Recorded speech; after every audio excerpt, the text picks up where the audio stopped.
Hello everybody. আজি আমি class 10 advance মেথছৰ lesson 5 application of common logarithm সাধাৰণ ঘাতাংকৰ প্ৰয়োগ এই চেপ্টাৰটো আজি আমি ষ্টাৰ্ট কৰিম। লগাৰিথম আমি ক্লাছ 9তো পাই আহিছোঁ, ক্লাছ 10তো আমি পালোঁ লগাৰিথম। ক্লাছ 9ত লগাৰিথমৰ বেচিকৰ ওপৰত আলোচনা আমি কৰিছিলোঁ আৰু ক্লাছ 10ত আমি লগাৰিথমৰ অকল এপ্লিকেশন মানে প্ৰয়োগৰ ওপৰতহে আমি বেছি গুৰুত্বটো দিম। এই লেসনটোত আমি আৰম্ভ কৰিম কেৰেক্টাৰিষ্টিক আৰু মেণ্টিছাৰ পৰা। কেৰেক্টাৰিষ্টিক্সটোক অসমীয়াত কয় পূৰ্ণক আৰু মেণ্টিছাৰটোক আমি কি বুলি ক'ম? অংশক। ঠিক আছে। এতিয়া আৰু এটা কথা মই কৈ লওঁ, আমি জানো কমন লগাৰিথমৰ বেছটো সদায় কি হয়, কিমান হয়? 10 হয়। যেনেকৈ log 5 to the base 10। বেছ 10 থকা যিকোনো লগাৰিথমটোক আমি কি বুলি কওঁ? কমন লগাৰিথম। তো এইটো হৈছে কমন লগাৰিথম। আৰু বেছটো যদি ই হয়, যেনেকৈ log 5 to the base e, তো বেছ ই হ'লে সেই লগাৰিথমটোক আমি কি বুলি ক'ম? নেচাৰেল লগাৰিথম। তো আমাৰ এই চেপ্টাৰটোত আমি অকল কমন লগাৰিথমৰ ওপৰতহে আলোচনা কৰিম। যিহেতু এইটো এটা কমন লগাৰিথমৰ ওপৰত আমি আলোচনা কৰি আছোঁ, সেইকাৰণে যদি বেছটো যদি মেনশ্যন কৰা নাথাকে, এনেকৈ যদি লিখি দিয়ে অকল log 5, তো যিহেতু এইটো এটা চেপ্টাৰটো কমন লগাৰিথমৰ, তো আমি জানো কমন লগাৰিথম হ'লে বেছটো সদায় 10 হ'ব। তাৰমানে আমাক বুজিব লাগিব বেছটো যদি দিয়া নাথাকে, বেছটো 10 আছে বুলি আমাক বুজি ল'ব লাগিব, নিজে বুজিব লাগিব। তো এতিয়া আমি যিমানে অংক কৰিম বেছটো আমি নিদিওঁ, কেলৈ? বেছটো কমন থাকিব, 10 থাকিব বেছ। তা আমি ভিডিঅ'টো আজি আৰম্ভ কৰোঁ। এতিয়া কেৰেক্টাৰিষ্টিক আৰু মেণ্টিছা এই দুটা বস্তু কি? এই দুটা বস্তু জানিবৰ কাৰণে প্ৰথমত মই এটা এক্সাম্পল লৈ তোমালোকক বুজাওঁ। যেনেকৈ মই এটা ডেচিমেল নাম্বাৰ লিখিলোঁ 3.25। এই নাম্বাৰটো আমি এনেকৈও লিখিব পাৰোঁ 3 + 0.25। তো 3টো কি? 3 এটা ইণ্টিজাৰ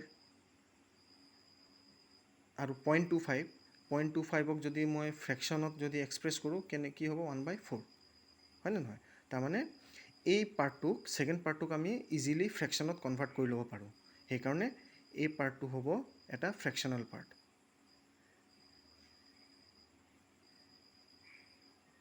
তো প্ৰথমটো হ'ব ইণ্টিগ্ৰেল পাৰ্ট।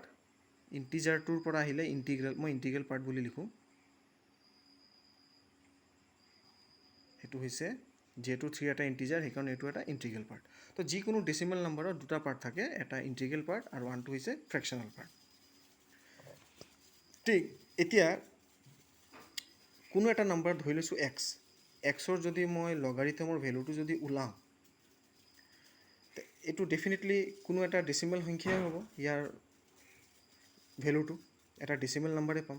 যদি ডেচিমেল নাম্বাৰ পাওঁ, তাৰ দুটা পাৰ্ট থাকিব, এটা ইণ্টিগ্ৰেল পাৰ্ট আৰু এটা ফ্ৰেকশ্যনেল পাৰ্ট, হয়নে নহয়?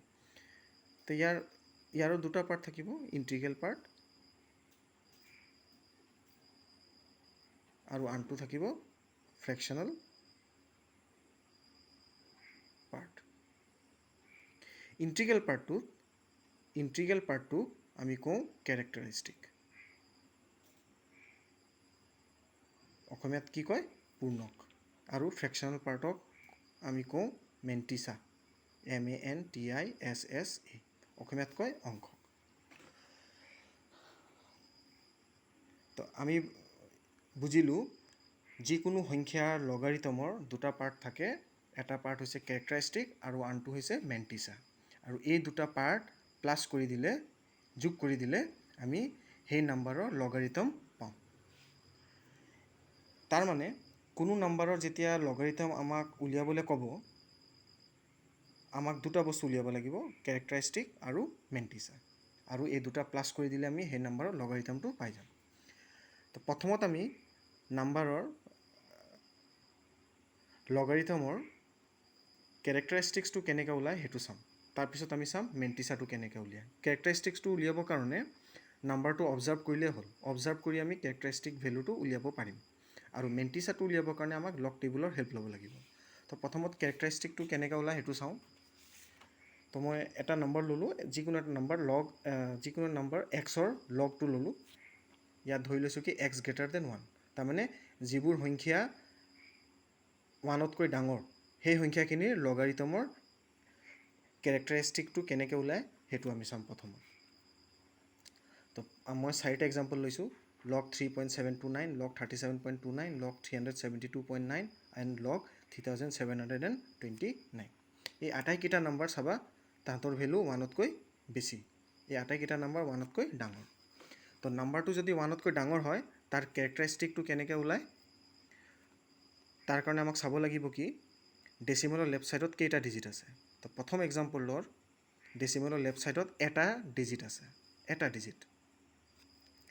কি ডিজিট আছে সেইটো দি মতলব নাই, কিমানটা আছে, কেইটা ডিজিট আছে সেইটো আমাক চাব লাগিব।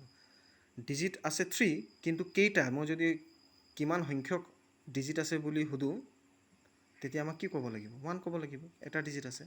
তো ইয়াৰ পৰা 1 মাইনাছ কৰি দিয়ে ইকুৱেল টু 0। 37.29 ইয়াত ডেচিমেলৰ আগত কেইটা ডিজিট আছে, দুটা ডিজিট আছে। তো 2ৰ পৰা 1 মাইনাছ কৰি দিয়ে, কিমান পালোঁ কেৰেক্টাৰিষ্টিক 1। 372.9 ইয়াৰ ডেচিমেলৰ আগত কেইটা ডিজিট আছে, তিনিটা ডিজিট আছে। 1 মাইনাছ কৰি দিয়ে 3ৰ পৰা, আনচাৰ পাম 2। তো ইয়াৰ কেৰেক্টাৰিষ্টিক হ'ব 2। 3729 ইয়াৰ ডেচিমেল এটা দি আমি 00 দিব পাৰোঁ, যিমান ইচ্ছা সিমান। তাৰমানে আমি ক'ব পাৰোঁ কি ইয়াৰ ডেচিমেলৰ লেফ্ট ছাইডত 4টা ডিজিট আছে। তো 4ৰ পৰা 1 মাইনাছ কৰি দিয়া, কিমান হ'ব কেৰেক্টাৰিষ্টিক 3। ঠিক আছে, তাৰমানে যিবোৰ সংখ্যা 1তকৈ ডাঙৰ তাহাঁতৰ লগাৰিথমৰ কেৰেক্টাৰিষ্টিকটো কেনেকৈ উলিয়ায়, ডেচিমেলৰ লেফ্ট ছাইডত যিমানটা ডিজিট আছে তাৰ পৰা 1 মাইনাছ কৰি দিলে আমি কেৰেক্টাৰিষ্টিক পাই যাওঁ। ঠিক আছে, এতিয়া যিবোৰ নম্বৰ 1তকৈ সৰু সেই নম্বৰখিনিৰ কেৰেক্টাৰিষ্টিক কেনেকৈ ওলায় সেইটো চাওঁ। তো আমি ইয়াত 3টা এক্সাম্পল ল'লোঁ, log 0.0372। ইয়াৰ কাৰণে যিবোৰ নম্বৰ 1তকৈ সৰু তাৰ কাৰণে আমাক চাব লাগিব কি ডেচিমেল আৰু ডেচিমেলৰ ৰাইট ছাইডত, ডেচিমেলৰ পাছত ফাৰ্ষ্ট ছিগনিফিকেণ্ট ডিজিট যোনটো, ডেচিমেল আৰু ডেচিমেলৰ ৰাইট ছাইডত যোনটো ফাৰ্ষ্ট ছিগনিফিকেণ্ট ফিগাৰ, সেই দুটাৰ মাজত কিমানটা 0 আছে সেইটো আমাক চাব লাগিব। তো ইয়াত ডেচিমেল আৰু ফাৰ্ষ্ট ছিগনিফিকেণ্ট ফিগাৰৰ মাজত এটা 0 আছে। কিমানটা 0 আছে, এটা 0। ইয়াৰ লগত 1 আমি প্লাছ কৰি দিম আৰু তাৰ আগত কি দিম, মাইনাছ দিম। তো ইয়াৰ কেৰেক্টাৰিষ্টিক কিমান হ'ব, -2। ঠিক আছে, এতিয়া আকৌ ডেচিমেল আৰু ফাৰ্ষ্ট ছিগনিফিকেণ্ট ডিজিট, ইয়াত ফাৰ্ষ্ট ছিগনিফিকেণ্ট আমাৰ ডিজিট বা ফিগাৰটো কি 3। তো ডেচিমেল আৰু ফাৰ্ষ্ট ছিগনিফিকেণ্ট ফিগাৰৰ মাজত কেইটা 0 আছে, দুটা 0। 1 প্লাছ কৰি দিয়া আৰু তাৰ আগত মাইনাছ দিয়া, আনচাৰটো নেগেটিভত ওলাব, -3। ঠিক ইয়াত ডেচিমেল আৰু ফাৰ্ষ্ট ছিগনিফিকেণ্ট ফিগাৰৰ মাজত এটাও 0 নাই, এটাও 0 নাই, তাৰমানে আমাক 0 এটা দিব লাগিব, এটাও 0 নাই। ইয়াৰ লগত 1 প্লাছ কৰি দিয়া, তাৰ আগত মাইনাছ দিয়া, ইকুৱেল টু কি হ'ব কেৰেক্টাৰিষ্টিকৰ ভেলু -1। তো যিবোৰ সংখ্যা 1তকৈ সৰু তাহাঁতৰ লগাৰিথমৰ কেৰেক্টাৰিষ্টিকটো ওলাবৰ কাৰণে আমি কি চাব লাগিব, ডেচিমেল আৰু ফাৰ্ষ্ট ছিগনিফিকেণ্ট ডিজিটৰ মাজত কেইটা 0 আছে সেইটো চাব লাগিব। যিমানটা 0 আছে তাৰ লগত 1 এটা আমাক কি কৰিব লাগিব, যোগ কৰি দিব লাগিব, আৰু যোগফলৰ আগত কি দিব লাগিব, এটা মাইনাছ চাইন দিব লাগিব। তো এনেকৈ যিকোনো লগাৰিথমৰ কেৰেক্টাৰিষ্টিকটো ওলায়। এতিয়া আহোঁ মেণ্টিছাটো কেনেকৈ ওলায়, MENTISA, মেণ্টিছা। মেণ্টিছাটো ওলাবৰ কাৰণে আমাক লগ টেবল লাগিব। ছাপ'জ আমি ওলাইছোঁ log 3.729, ইয়াৰ মেণ্টিছাটো উলিয়াম। তো মেণ্টিছাটো ওলাবৰ কাৰণে আমাক কি কৰিব লাগিব, মেণ্টিছাটো উলিয়াবৰ কাৰণে আমাক প্ৰথম চাৰিটা ছিগনিফিকেণ্ট ফিগাৰটো ল'ব লাগিব। ইয়াৰ ডেচিমেলটো যদি ইগন'ৰ কৰোঁ, ডেচিমেলটো ইগন'ৰ কৰি দিয়া, ডেচিমেল ইগন'ৰ কৰিলে প্ৰথম চাৰিটা ছিগনিফিকেণ্ট ফিগাৰ কি 3, 7, 2 আৰু 9। ডেচিমেলটো আমি ইগন'ৰ কৰিম। তো প্ৰথম চাৰিটা ছিগনিফিকেণ্ট ফিগাৰ 3, 7, 2, 9। ডেচিমেল আমি ইগন'ৰ কৰি দিলোঁ। ঠিক আছে, এতিয়া আমি লগ টেবুলটো উলিয়াম। এইটো হ'ল আমাৰ লগ টেবুল। লগ টেবুলৰ দুটা পাৰ্ট থাকিব। প্ৰথম পাৰ্টটো হৈছে মেইন পাৰ্ট আৰু ছেকেণ্ড পাৰ্টটো হৈছে মিন ডিফাৰেঞ্চ পাৰ্ট। ঠিক আছে, মেইন পাৰ্টত 10টা কলম আছে, 0ৰ পৰা 9ৰ, আমাৰ 0ৰ পৰা 9লৈকে 10টা কলম আছে। 1, 2, 3, 4, 5, 6, 7, 8, 9, 10। আৰু ছেকেণ্ড পাৰ্ট যোনটো মিন ডিফাৰেঞ্চ পাৰ্ট, তাত টোটেল 9টা কলম আছে, 1ৰ পৰা 9লৈকে। ঠিক আছে, এতিয়া মিন ডিফাৰেঞ্চটো আমাৰ মেণ্টিছাটো উলিয়াবৰ কাৰণে আমি কি কৰিম, আমি যোনটো প্ৰথম চাৰিটা ছিগনিফিকেণ্ট ফিগাৰ ল'লোঁ, তাৰ প্ৰথম দুটা ডিজিট আমি চাম। প্ৰথম দুটা ডিজিট কি 37, 3 আৰু 7। আমাৰ যোনটো 0ৰ আগৰ যোনটো কলমটো, তাত 37 ক'ত আছে চাম। এইটো হ'ল 37। ঠিক আছে, আচ্ছা, তাৰ পাছৰ ডিজিটটো কি 2। তো 37ৰ ৰ'টো আমি চাম।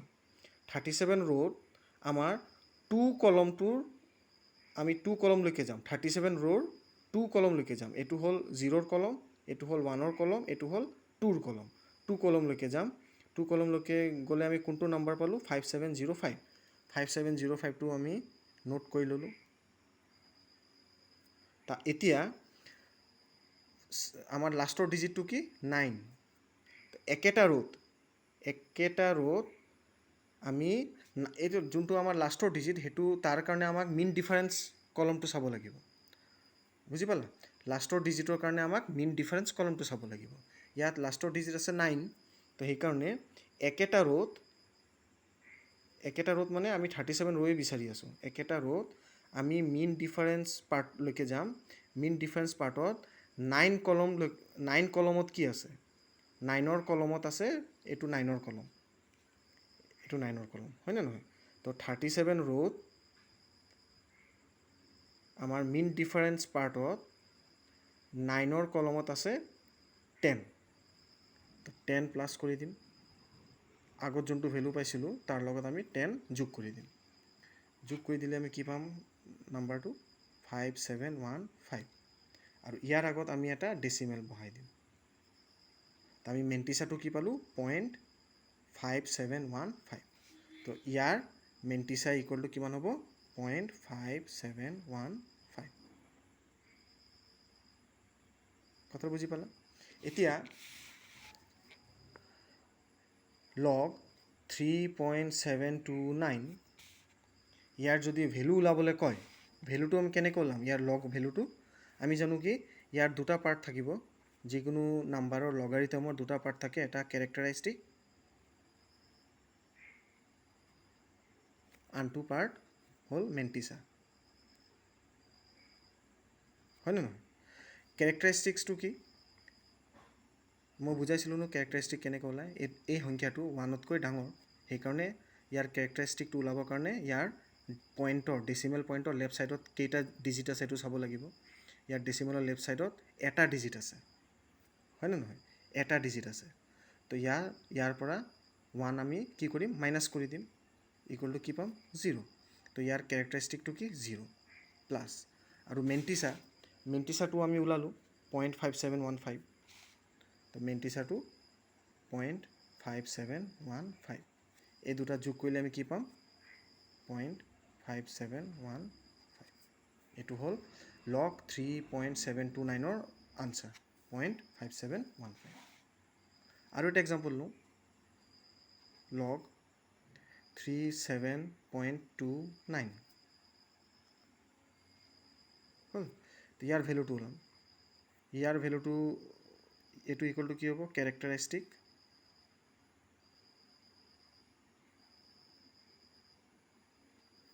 Plus mantissa.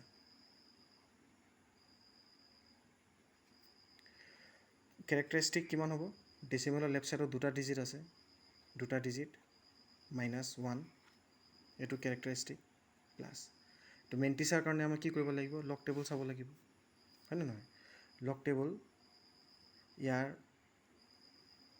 ডেচিমেলটো যদি ইগন'ৰ কৰোঁ ডেচিমেল ইগন'ৰ কৰি প্ৰথম চাৰিটা ছিগনিফিকেণ্ট ফিগাৰ আমি কি পাওঁ 3729 আৰু ইয়াৰ যদি লগ টেবুল যদি আমি চাওঁ লগ টেবুলৰ পৰা ইয়াৰ মেণ্টিছাৰ ভেলু আমি পাম 0.5715 ইকুৱেল টু 1 প্লাছ 0.5715 তো আমাৰ লগ কিমান হ'ব লগ ইয়াৰ লগৰ ভেলু এই দুটা প্লাছ কৰিলে 1.5715 আনচাৰ এইটো হৈছে আনচাৰ হ'ল আৰু এটা বস্তু তোমালোক মন কৰিবা এইটো বহুত ইণ্টাৰেষ্টিং বস্তু যেনেকৈ ছাপ'জ লগ 3725 আৰু লগ 3.725 এতিয়া লগ 37.25 লগ 372.5 আৰু লগ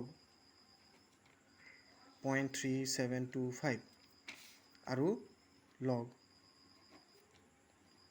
0.003725 এটা বস্তু চাবা দেই ইয়াৰ ডেচিমেল ইগন'ৰ কৰি ইয়াৰ প্ৰথম চাৰিটা ছিগনিফিকেণ্ট ফিগাৰ কি কি ইয়াত লিখি দিছোঁ ছিগনিফিকেণ্ট ফিগাৰ ইয়াৰ প্ৰথম চাৰিটা ছিগনিফিকেণ্ট ফিগাৰ 3725 ছিগনিফিকেণ্ট ফিগাৰ যেতিয়া আমি লিখোঁ ডেচিমেলটো আমি ইগন'ৰ কৰোঁ তো 3.725 ইয়াৰ প্ৰথম চাৰিটা ছিগনিফিকেণ্ট ফিগাৰ কি হ'ব 3725 37.25 ইয়াৰ প্ৰথম চাৰিটা ছিগনিফিকেণ্ট ফিগাৰ কি হ'ব 3725 আৰু ইয়াৰ 372.5 ইয়াৰো প্ৰথম চাৰিটা ছিগনিফিকেণ্ট ফিগাৰ হ'ব 3725 আৰু ইয়াৰ 0.3725 এই সংখ্যাটোৰ প্ৰথম চাৰিটা ছিগনিফিকেণ্ট ফিগাৰ কি হ'ব 3725 আৰু ইয়াৰো হ'ব আমি যেতিয়া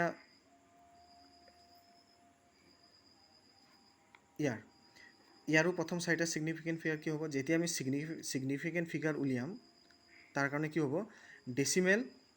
ডেচিমেলৰ পাছত যোনটো 0 থাকিব সেইটো আমি ইগন'ৰ কৰিম দেই তো ইয়াৰ যদি ডেচিমেলৰ পাছৰ 0 কেইটা যদি ইগন'ৰ কৰোঁ ইয়াৰ প্ৰথম চাৰিটা ছিগনিফিকেণ্ট ফিগাৰ হ'ব 3725 তাৰমানে যেতিয়া ছিগনিফিকেণ্ট ফিগাৰ ওলায় তেতিয়া কি হ'ব আগৰ 0খিনি আমাক ইগন'ৰ কৰিব লাগিব তো আগৰ 0 এই তিনিটা আগৰ 0 এইটো আমি ইগন'ৰ কৰিম ইগন'ৰ কৰি আমি যোনটো পাম সেইটোৱে হ'ব ছিগনিফিকেণ্ট ফিগাৰ তো ইয়াৰ যদি আগৰ 0খিনি ইগন'ৰ কৰোঁ ইয়াৰ ছিগনিফিকেণ্ট ফিগাৰ কি হ'ব 3725 হয়নে নহয় তো এই আটাইকেইটাৰ ছিগনিফিকেণ্ট ফিগাৰ একেই তো সেইকাৰণে আটাইকেইটাৰ মেণ্টিছাৰটো কি হ'ব